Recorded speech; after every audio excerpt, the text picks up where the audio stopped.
우리가 지금 묵상하고 있는 이 에스더서는 보이는 세상에서 보이지 않는 하나님께서 어떻게 세상을 섭리하시고 인간의 생사화복을 주관하시는가 하는 것을 잘 보여주는 그런 성경책입니다. 그래서 에스더서에는 하나님이라는 단어나 믿음이라는 단어나 이런 것은 직접적으로 나오지 않지만, 그러나 더 강력하게 하나님께서 역사의 배후에서 어떻게 인도해 가시는가 하는 것을 잘 보여주고 있는 그런 말씀이기도 합니다. 이스라엘을 구원하시는 하나님은 포로요, 그리고 고아인 에스더가 이제 바사왕국의 왕비가 되는 놀라운 일들을 하나님께서 인도해 가셨습니다. 뿐만 아닙니다. 그 사촌 오빠인 모르드게가 성문 앞에서 왕을 죽이기 위한 그 반란을 일으키기 위한 그 음모를 찾아내어서 그 왕의 목숨을 구해주는 그런 일들이 바로 2장에서 나오고 있습니다. 그리고 3장의 시작이 그 후에 이렇게 시작하고 있습니다. 아마 그 후에는 어떤 일들이 우리가 기대되고 상상될까요? 아마 소수 민족인 바로 유대인들이 중에서 왕비가 나왔으니까 아마 유대인들의 지위도 달라지고 새로워졌을 거고, 모르드게가 왕의 목숨을 구했으니까 얼마나 칭송받고 귀하게 여김 받을 것인가 하는 생각을 하는데, 뜻밖의 이 3장 1절에서는 하나님은 하만이라는 사람을 등장시킵니다. 그리고 그 하만의 등장으로 말미암아 이 3장 전체는 불안과 두려움으로, 이 긴장감으로 계속 감도는 그런 일들이 일어나는 것을 보게 됩니다. 이를 통해서 하나님께서 무엇을 말씀하고 계시는가, 오늘 나의 삶 속에 주님께서 무엇을 말씀하고 싶은가 하는 것을 우리는 찾아볼 수가 있습니다. 오늘 보이지 않는 하나님, 그러나 내 삶에 깊게 관여하시면서 내 삶을 인도하시는 그 하나님께서 오늘 내 삶을 통해서 주님께서 하시고 싶은 말씀이 뭘까? 내가 정말 믿음으로 살았고 또 믿음으로 살아가고 있고 하나님의 기도 응답을 받고 아름답게 살아왔지만 이제 남은 것은 더 복되고 귀한 일 남았다고 생각하는 그 순간, 이 하만이라는 사람의 등장을 통해서 이 유대 공동체를 공포로 몰아넣는 일들을 보면서 하나님께서 나에게 말씀하고 싶은 것이 뭘까?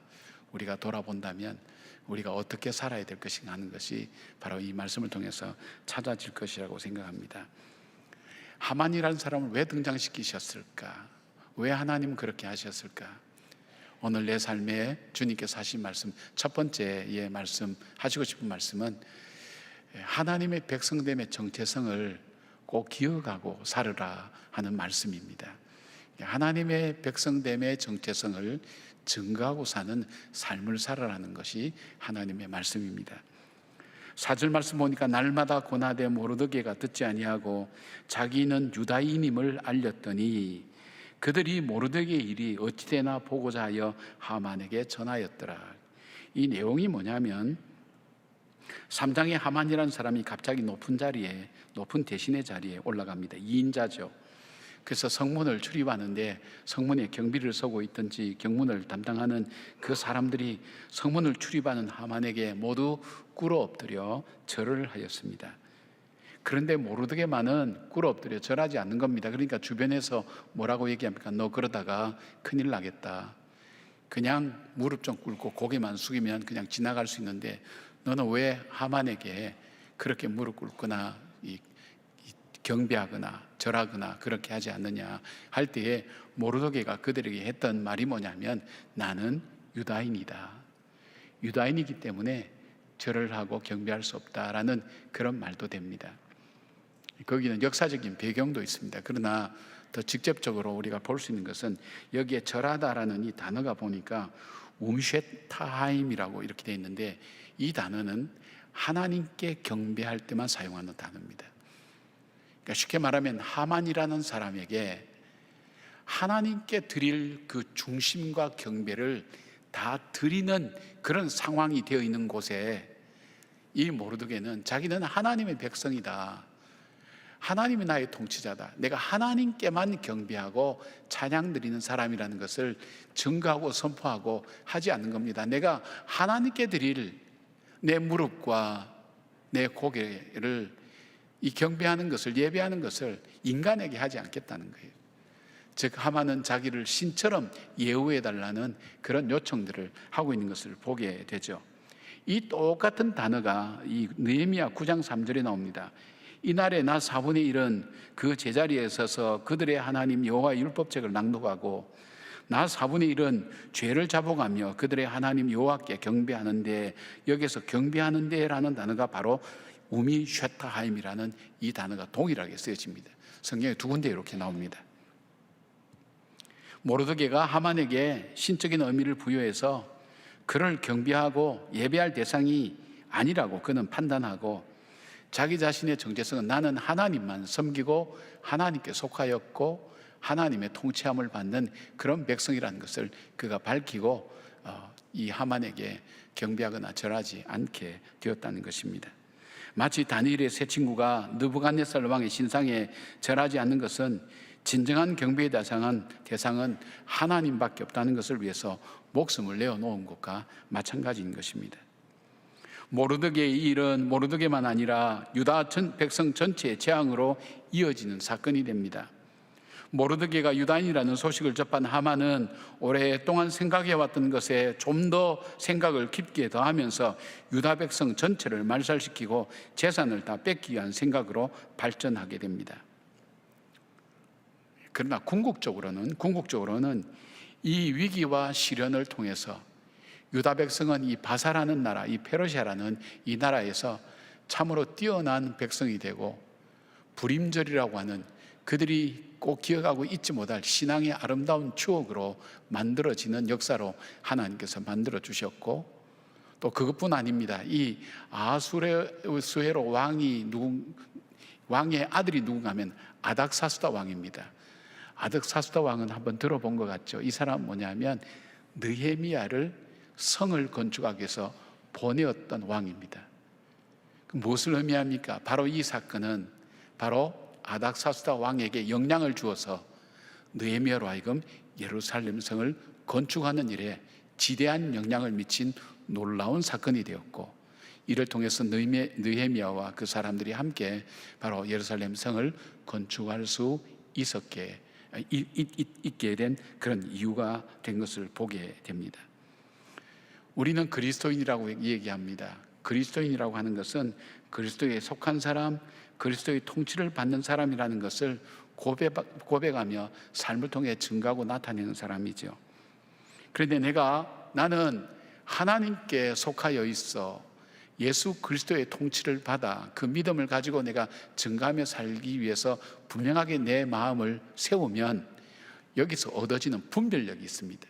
이 분별력이 뭐냐면 내가 정말 섬겨야 할 대상인지 그렇지 말아야 할 대상인지가 분별이 되고, 내가 정말 두려워해야 될 대상인지 아닌지가 분별이 되어지고, 내가 정말 사랑해야 될 것인지 미워해야 될 것인지, 가까이 해야 될 것인지 멀리 해야 될 것인지, 품어야 될 것인지 내버려야 될 것인지 하는 분별력이 바로 이 정체성을 세우는 데서 나타나게 되어 있습니다. 사랑하는 여러분, 우리가 그리스도인됨을 밝히는 것을 두려워하지 말기를 바랍니다.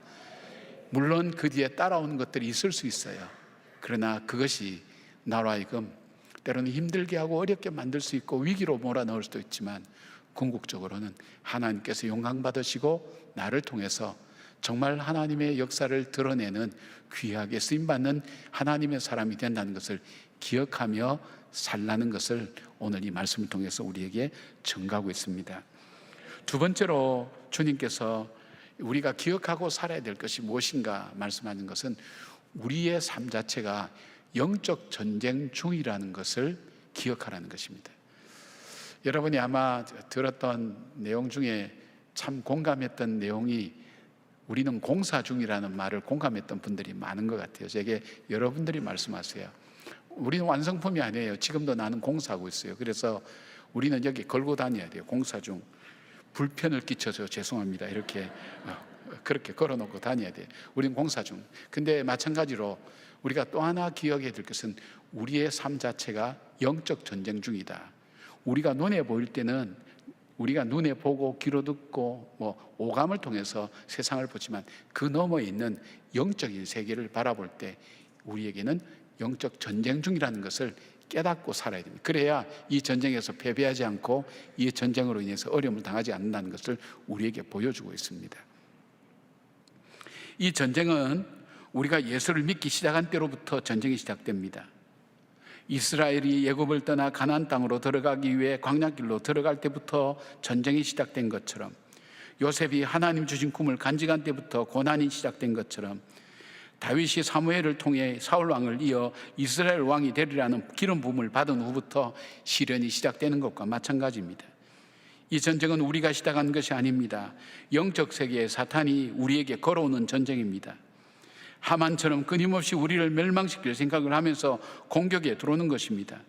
전술과 전략을 써서 우리의 약점이 무엇인가를 기가 막히게 파악하고 우리 속에 있는 죄성을 자극하고 우리로 하여금 충동질을 하게 하면서 하나님에게서 떠나가게 만드는 것입니다. 목적은 한 가지입니다.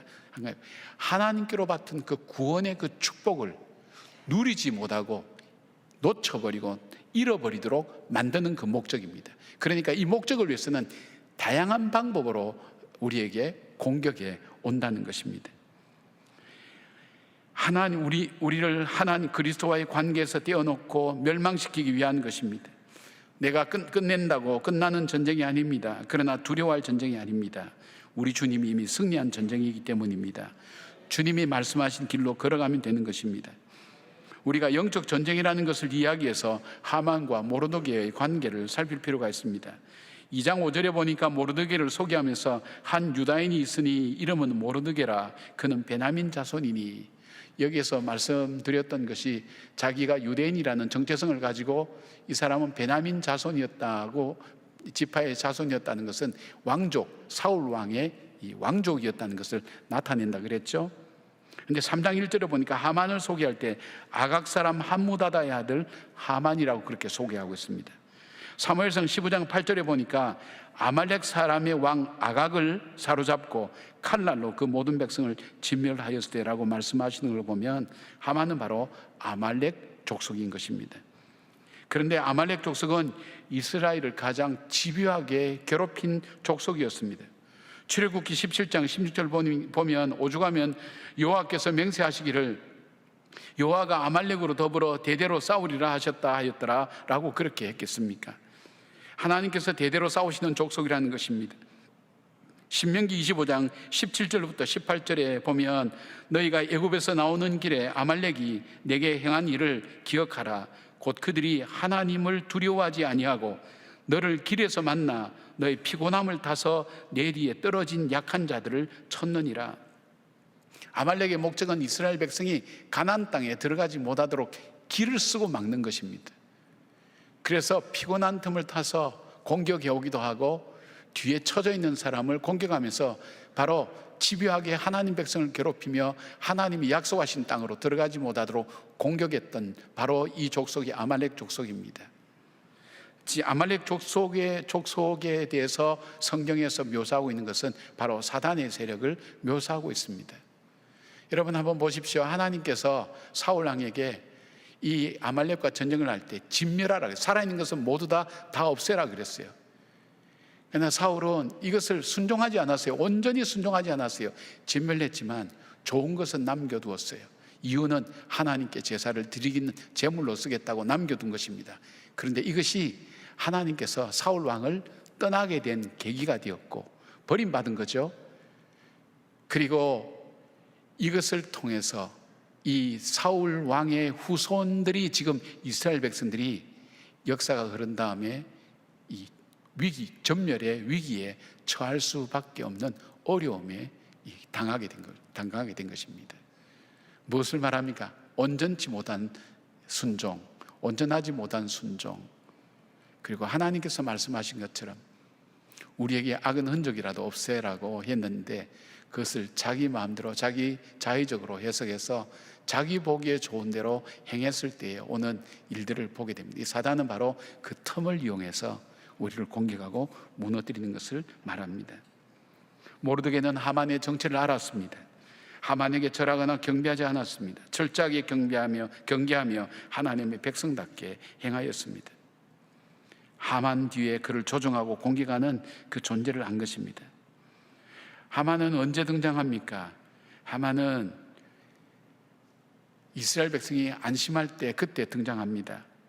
바로 에스더가 왕비의 자리에 오르고 모르드게가 왕의 목숨을 구해준 바로 그때, 바로 이 하만의 등장을 성경은 말씀하시는 거 볼 때 하만의 등장은 아무도 예상할 수가 없습니다. 그러나 분명한 것은 우리가 방심할 때에, 우리가 아무런 대비가 없을 때 우리를 공격해서 우리를 하여금 무너뜨리게 된다는 것입니다.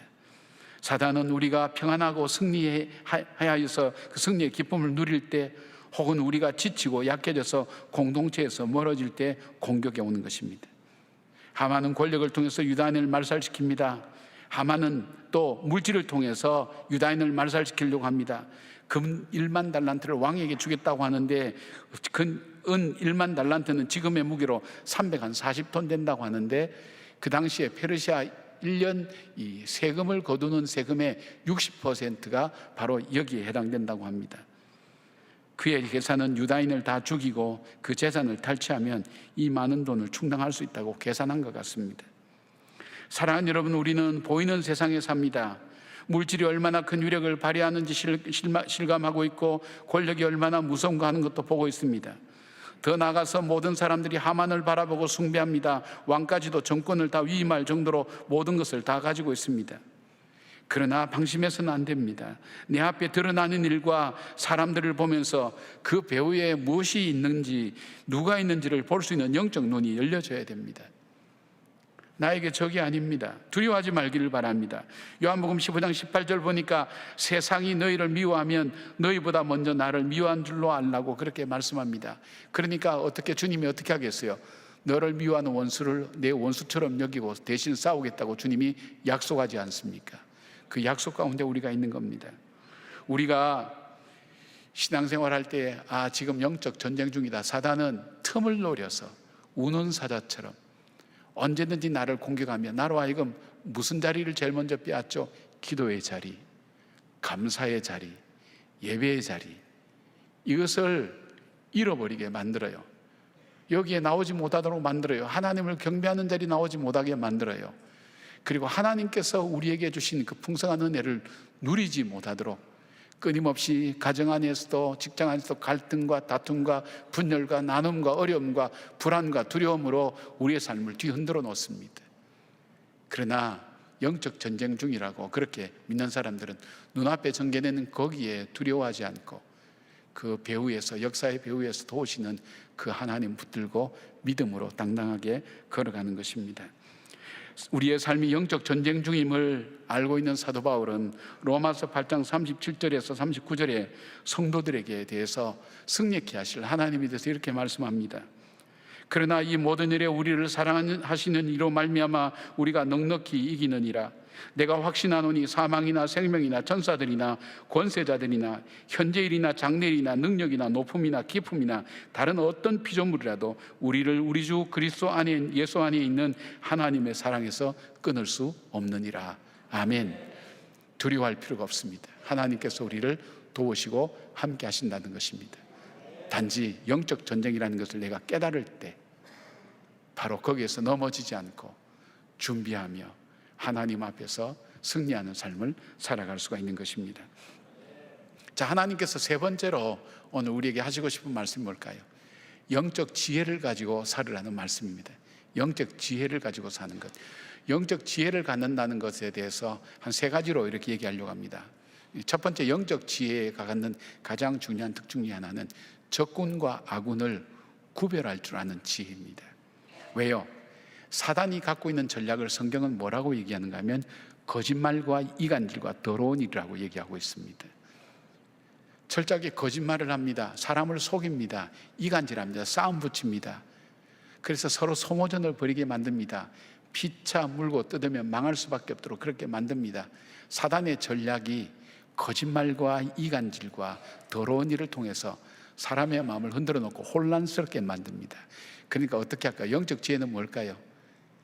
누가 적인지 누가 아군인지를 우리가 분별할 줄 아는 지혜롭게 살아야 된다는 것입니다. 사랑하는 여러분, 배후를 바라보시기 바랍니다. 오늘 내 삶 속에 일어나는, 내 현실 속에 일어나는, 그리고 내가 너무 힘들어하는 그 일 배후 속에 무엇이 있는지를 바라볼 줄 아는 눈을 갖기를 바랍니다. 바로 그 말씀이 내 마음속에 있어야 됩니다. 여러분, 힘들 때 말씀을 내 머리맡에 두고 자면 말씀이 내 머리맡에, 이 머리에 저절로 드러나야 아니죠. 내 안에 있는 말씀이, 내 안에 읽고 묵상했던 말씀이 힘들고 어려울 때 이것이 바로 우리에게 영적인 미교가 되어서 승리하게 되는 것을 봅니다. 지혜롭게 사는 사람의 두 번째의 모습은 영적 무장을 하는 것입니다. 우리의 싸움은 혈과 육에 속한 싸움이 아닙니다. 인간적인 방법과 지혜로, 힘으로 사단과 싸울 수도 없습니다. 영적인 무기를 가지고 있어야 됩니다. 그래서 하나님의 전신갑주를 입으라고 말씀합니다. 하나님의 전신갑주는 뭘까요? 진리의 허리띠, 이 말씀의 허리띠가 우리가 있어야 됩니다. 그래야 우리가 움직일 때 산만하게 요동하지 않습니다. 의의 흉배, 말씀의 보혈의 이 흉배, 의의 흉배가 우리들 속에 있어야 됩니다. 가슴을 가리고 구원의 소망의 투구가 있어야 됩니다. 복음의 평안의 신발을 신고 있어야 됩니다. 말씀의 검, 믿음의 방패를 가지고 바로 대적하고 나갈 때 사단은 물러가게 되어 있습니다. 그리고 우리 하나님께 도움을 구할 때, 무시를 깨어서 기도할 때 성령께서 우리를 도우셔서 승리케 하신다고 말씀합니다. 두려워할 것이 아니라 말씀으로, 기도로 무장할 때 승리해야 된다는 것을 기억하면서 우리가 시간이 있을 때에, 기회가 있을 때, 기회를 얻든 기회를 얻지 못하든 하나님의 말씀 속에 우리가 젖어들어야 되고, 그리고 기도하며 주의 도우심을 구하는 성령의 동행하심을 체험하고 경험하는 삶을 살 때 승리하는 삶을 살게 됩니다. 세 번째로, 지혜롭게 사는 세 번째는 기회를, 하나님을 만날 기회로 삼아야 됩니다. 하나님을 만날 기회로 삼아야 됩니다. 하만은 자신에게 절하지 않은 모르드게와 그의 동족인 유다인을 죽이기 위해서 치밀하게 계획을 세웁니다. 하만은 첫째 딸의 점쟁이의 도움을 받아서 유대인을 죽일 날짜를 뽑았는데 마침 11개월 뒤인 아달월 13일이 바로 그날 하루 동안 모든 유다인을 죽일 것을 그가 그 날짜를 정하고 반포합니다. 그리고 전 지역으로 각 민족 언어로 왕의 명령을 전달합니다. 근데 하만의 마음은 급합니다. 저 한시라도 바삐 저 모르드게를 죽이고 유다 족속을 다 죽여야 되는데 이게 11개월이나 미뤄졌으니까, 그래서 뒤에 보면 하만은 모르드게부터 먼저 죽이려고 장대를 만들게 됩니다. 그만큼 마음이 조급했는데 왜 이리 시간이 뒤로 늦춰졌을까요? 여러분, 여기에 하나님의 개입하심이 있지 않을까요? 그러면서 이 기간은 어떤 기간이 될까요? 하나님께 이스라엘 백성들은 기도하는 시간으로 그들은 갖게 됩니다. 잠언 16장 33절 보니까 제비는 사람이 뽑으나 모든 일을 작정하기는 여호와께 있느니라고 말씀합니다. 하나님께서 개입하고 있습니다. 하나님께서 이스라엘 백성의 마음을 더욱더 준비시켜 주시고 하나님께서 이스라엘을 구원하시고 도우시고 함께 하신다는 것을 보여주시기 위해서 하나님이 역사하고 계신 것입니다. 이스라엘 백성이 할 일은 낙담하지 않고 하나님께 울부짖으며 기도하는 기간을 갖는 겁니다. 얼마나 많은 시간이 주어졌습니까? 시편 32편 6절에 이런 말씀이 있습니다. 이로 말미암아 모든 경건한 자는 주를 만날 기회를 얻어서 주께 기도할지라. 진실로 홍수가 범람할지라도 그에게 미치지 못하리이다. 아멘.